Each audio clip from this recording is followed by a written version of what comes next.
Buenos días, niñas y niños, ¿cómo están? Nos volvemos a reencontrar después de unas cortas vacaciones, ¿verdad? Estoy muy contenta de volver a conectarme con ustedes.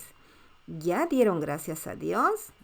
Eso está muy bien. Agradecer a Dios por todas sus bendiciones es muy bueno. Todos los días no debemos de olvidarnos. El día de hoy vamos a desarrollar la actividad ¿Cómo es el suelo? Y la experiencia de aprendizaje de esta semana reconocemos las características de los suelos. Iniciamos la actividad 1. ¿Cómo es el suelo? Recuerda la pregunta que hizo Rosemary. ¿Cómo se podría tener tierras de cultivo sin dañar la biodiversidad? Te invitamos a conocer cómo es el suelo y su relación con la agricultura. Lee lo que pasó en la casa de Rosemary después de la asamblea comunal. Rosemary dice, papá, el jefe de la comunidad señaló que las tierras que se usan para la agricultura ya no producen alimentos. Entonces, ¿qué características debe tener el suelo para ser más productivo? El papá responde, te propongo que pienses en algunas posibles respuestas para tu pregunta y que juntos investiguemos sobre el tema. Y Rosemary dice, bien papá, ayuda a Rosemary en su búsqueda de información. Responde la siguiente pregunta en tu cuaderno o en una hoja de reuso. ¿Qué características debe tener el suelo para producir alimentos? Fundamenta tu respuesta. Ahora escribe tus explicaciones iniciales para la pregunta anterior. A ver, ¿cuál sería tu explicación inicial? Recuerda que la respuesta que darás ahora es solo tu hipótesis. No te preocupes si te equivocas, porque luego lo vas a poder corroborar con la nueva información que tengas después de tu investigación. A ver, ¿cuál sería? Muy bien. También podría ser. Debe ser fértil con abundante contenido de nitrógeno, fósforo, potasio, calcio y magnesio equilibrado. Llegó el momento de proponer un plan que te ayude a explicar qué características debe tener el suelo para producir alimentos. A continuación te presentamos los pasos que siguió Rosemary para realizar su plan. Observa y escribe un número en cada imagen según el orden que debería seguir. A ver, quiero que me digan, ¿cuál sería ese orden? A ver, vamos a leer primero. Tomo nota de la información que responde mis preguntas, ¿será ese? Defino mi objetivo, ¿para qué es este plan? ¿Este será el 1? A ver, sigamos. Busco la información en libros u otra fuente. Defino qué acciones realizaré. Acción 1, acción 2 o de repente elaboro un organizador gráfico para ordenar la información que responda a mi pregunta de investigación. A ver, ¿cuál será el 1? Muy bien. El 1 es defino mi objetivo. ¿Para qué es este plan? ¿Y el 2? Claro, el 2 es defino qué acciones realizaré. Acción 1 y acción 2. Y el 3, busco la información en libros u otra fuente. Claro, ¿verdad? Y 4, tomar nota de la información que responde mis preguntas. Y por último, el 5, elaboro un organizador gráfico para ordenar la información que responda a mi pregunta de investigación. Ya te organizaste. Ahora ejecuta tu plan. Dentro de tu plan, incluiste la búsqueda de información en diferentes fuentes que te ayuden a verificar si tu explicación preliminar es verdadera. Acompaña a Rosemary en la búsqueda de información. Iniciemos con la búsqueda de información. Acompaña a Rosemary en la búsqueda de información. Analiza los siguientes casos. A. Su papá lleva a Rosemary al bosque. Ellos marcan el suelo del bosque con la letra A y el suelo que ya no produce alimentos con la letra B. Observa las siguientes imágenes. Suelo del bosque que desean utilizar para la agricultura. Ellos lo marcaron con la letra A. Y suelo que ya no produce alimentos lo marcaron con la letra B. Están observando, ¿verdad? Luego su papá le dice a Rosemary que harán un pequeño experimento. Su papá le pide que entierre una bolsita filtrante con té en el suelo A y otro en el suelo B. Rosemary entierra ambas bolsitas a la misma profundidad, 8 centímetros, y las deja sin regar. Después de un mes, desentierra las bolsitas filtrantes y observa que aquella que enterró en el suelo A casi ha desaparecido. Mira la ilustración. Sin embargo, la bolsita que enterró en el suelo B está casi intacta. Para ayudarte a explicar lo que sucedió en la experiencia, te invitamos a leer los siguientes textos. Subraya en cada uno de los textos las ideas importantes que te ayuden a explicar los resultados que obtuvo Rosemary en el experimento. Luego responde las preguntas. ¿El suelo es biodiverso? Hay distintos tipos de suelo en todo el Perú y el mundo, como arenosos formados de arena, arcillosos compuestos por arcilla, pedregosos, una mezcla de piedras y rocas, y humífero, formados por humus o tierra negra. El humus se forma cuando al suelo caen hojas, ramas o restos de animales que se descomponen a lo largo del tiempo. Es un abono natural que hace que el suelo tenga muchos nutrientes que las plantas usan para crecer y desarrollarse. Si hay más plantas en el lugar, habrá alimento y refugio para otros seres vivos. Sin embargo, si hay menos humus, pasará todo lo contrario, es decir, habrá escasez de plantas y otros seres. En general, el suelo es una capa de material suelto formado por minerales, materia orgánica, ramas, hojas y restos de animales, aire y agua. Demora muchos años en formarse y en sus diversos tipos podemos encontrar diferentes seres vivos. El suelo es el lugar donde crecen las plantas y habitan una variedad de microorganismos como insectos, lombrices, hongos y bacterias. Para aprovecharlo en la agricultura debe contener minerales que sirven de alimento, tierra que retiene la humedad y microorganismos que ayudan a conservar sus propiedades. No te olvides de subrayar las ideas que ayuden a explicar los resultados que obtuvo Rosemary en el experimento. Seguimos informándonos. Leemos juntos. Empezamos. ¿De qué manera los seres vivos se relacionan con el suelo?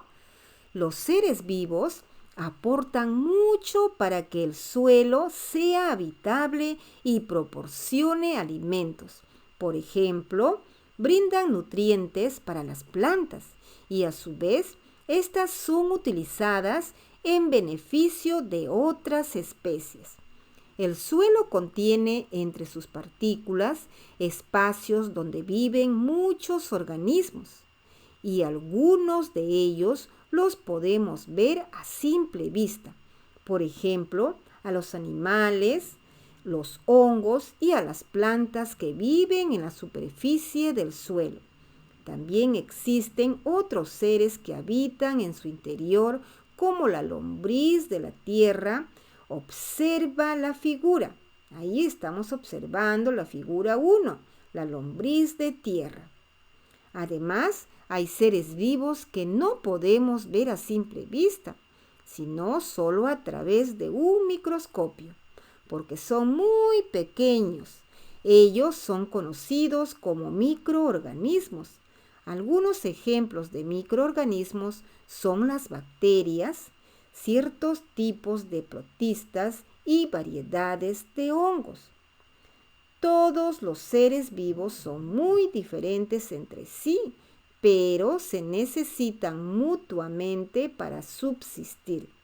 El suelo es un lugar donde muchos organismos encuentran nutrientes, contribuyen a la alimentación de otros organismos, hallan refugio, etc.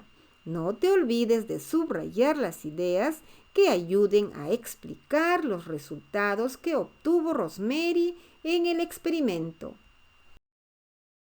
Vas a leer la lectura 3. ¿Por qué es importante el suelo para la agricultura? Ya sabes que puedes leer las veces que creas necesario. Subraya en el texto las ideas que te ayuden a explicar qué ocurrió en el experimento.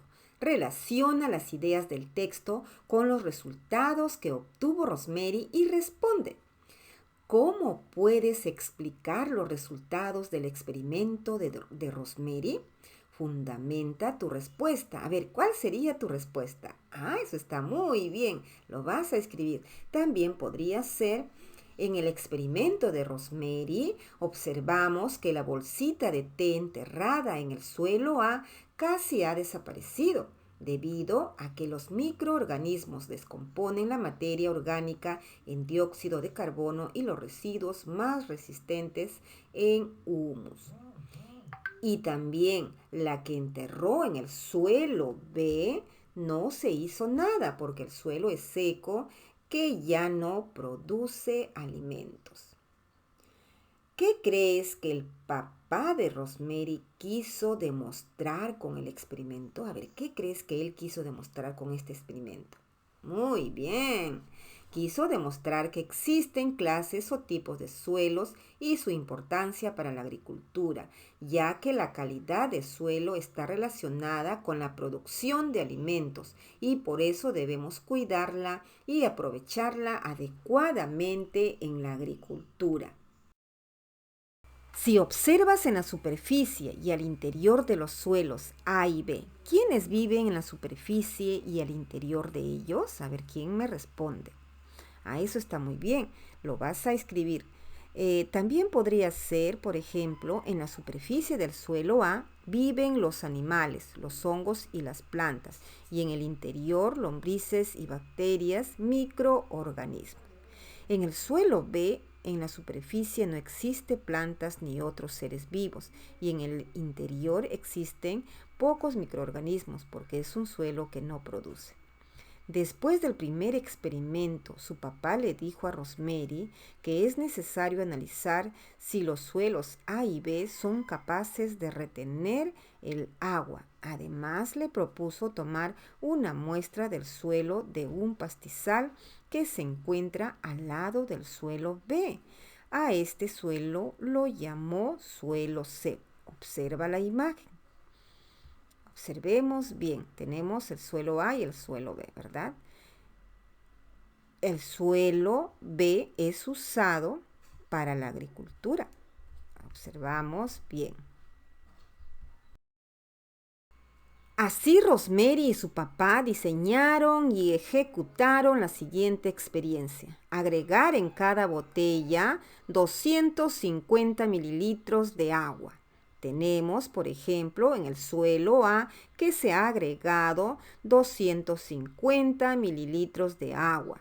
En el suelo B de igual manera y en el suelo B también. En el suelo C también. Resultados después de 1 hora. A ver, vamos a ver los resultados después de 1 hora. Solo dejó pasar 30 mililitros de agua en el suelo A y en el suelo B solo dejó pasar 180 mililitros de agua y en el suelo C solo dejó pasar 60 mililitros de agua. Según los resultados, ¿cuál de los suelos retiene mejor el agua? ¿Por qué? A ver, observa bien. Muy buena respuesta. También podría ser esta respuesta. El suelo A retiene más el agua por el humus que absorbe el agua lentamente desde la superficie y la retiene. Así el suelo permanece húmedo por más tiempo. Después de revisar información sobre el experimento que hizo Rosemary, es momento de escribir tu nueva explicación a la pregunta: ¿qué características debe tener el suelo para ser más productivo? Debe tener un suelo capaz de retener el agua, microorganismos que ayuden a conservar sus propiedades y nutrientes que las plantas necesitan para crecer y también desarrollarse. Ahora que estás lista o listo, es momento de comparar tu explicación inicial con tu nueva explicación a la pregunta: ¿qué características debe tener el suelo para ser más productivo? Completa el siguiente esquema para compararlas. Mi explicación inicial. ¿Cuál fue tu explicación inicial? Eso lo vas a copiar. Por ejemplo, la mía fue: debe ser fértil con abundante contenido de nitrógeno, fósforo, calcio y magnesio equilibrado. Y mi nueva explicación, a ver, ¿cuál es tu nueva explicación ahora? Eso está muy bien. También podría ser: debe tener un suelo capaz de retener el agua, microorganismos que ayude a conservar sus propiedades y nutrientes que las plantas necesitan para crecer y desarrollarse. Ahora ya estás en condiciones de ayudar a Rosemary a responder la pregunta: ¿qué características debe tener el suelo para ser más productivo? Fundamenta tu respuesta con lo que has aprendido. A ver, ¿cuál sería tu fundamento? Eso está muy bien. Por ejemplo, podría ser también: para que sea productivo debe ser un suelo oxigenado, con buena estructura y equilibrado en nutrientes para obtener buenos rendimientos. Reflexiona a partir de las siguientes preguntas. ¿Qué logros y dificultades tuviste en el desarrollo de tu plan de acción? A ver, cuéntame, ¿qué logros y dificultades tuviste? Claro, eso lo vas a copiar. También podría ser: en logros, recogí información de las lecturas proporcionadas y respondí a la pregunta, logrando comprender las características que debe tener un suelo productivo. En las dificultades, se tuvo un poco de dificultad en el experimento para comprender por qué una de las bolsitas del suelo A casi desapareció y las del suelo B estaba casi intacta. Completa. Antes pensaba. A ver, cuéntame, ¿qué es lo que pensabas antes? Eso lo vas a copiar. Podría ser también que los suelos deben ser fértil, con abundante contenido de nitrógeno, fósforo, potasio, calcio, magnesio equilibrado. Ahora pienso: ¿qué ideas que antes no tenías sobre el tema tienes ahora que desarrollaste las actividades? A ver, cuéntame, ¿qué es lo que piensas ahora? Eso lo vas a copiar también. Por ejemplo, también podría ser que los seres vivos aportan mucho para que un suelo sea habitable y proporcione alimentos. Por ejemplo, brindan nutrientes para las plantas y a su vez estas son utilizadas en beneficio de otras especies. Responde: ¿cómo deben ser los suelos para una buena agricultura? A ver, ¿qué me dicen? Claro, también podría ser: para una buena agricultura, los suelos deben contener minerales que sirven de alimento, tierra que retiene la humedad y microorganismos que ayudan a conservar sus propiedades. Terminamos la actividad del día de hoy. Nos despedimos hasta mañana. Gracias y bendiciones. Un fuerte abrazo virtual para cada uno de ustedes. Y nos tenemos que seguir cuidando. Claro, porque si tú te cuidas, cuidas también a tu familia. Un fuerte abrazo.